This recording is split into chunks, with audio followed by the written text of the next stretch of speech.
Daniel, another poll out today. This is the YouGov poll, where the government's primary vote has dropped to an astounding 29%. The Coalition's at 37%. The Greens very high, worryingly high at 15%. Now, you and I know, we've been around politics enough. We know 29 primary is diabolical. This shows that news poll last week, I think it was 31 in the news poll, the primary vote for the government. It shows that that's not an outlier. This looks like it might be trend. Yeah, that's right, Peter. It shows that news poll was pretty spot on. And as you astutely identified in your column today in The Australian at the top of the show, there's a whole myriad of self-inflicted policy problems facing the government at the moment. I think it gets to something really interesting, which is the fundamental disconnect between Labor's traditional working class voting base and the very radical left-leaning leadership of the Labor Party in Canberra. We saw with The Voice, 70% of federal Labor seats voted no.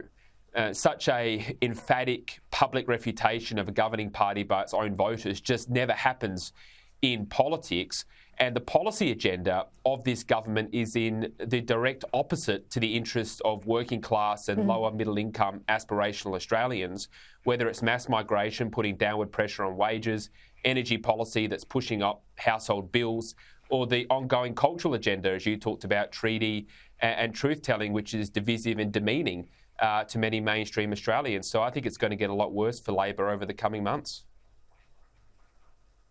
And I have to say the conduct of the front bench doesn't help them. And then Prime Minister's basically offered a tennis match or overseas. You've got a whole lot of arrogant MPs. Mark Dreyfus, we saw that play out yesterday. I'll ask you about that in a moment, Sophie. And then just general incompetence that we've seen play out in this detainee issue. Apparently Dreyfus has been pulled up internally over his behaviour to Sky News reporter Olivia Caisley yesterday. And I reckon so he should.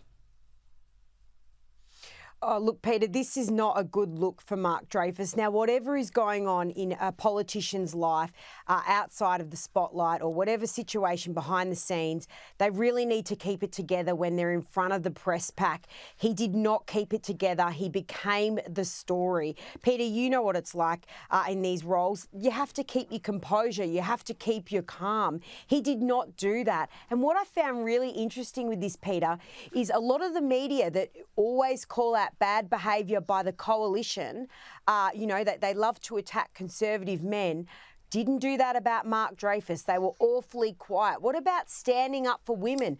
All those people, who are always standing up for women, saying women should be treated equally.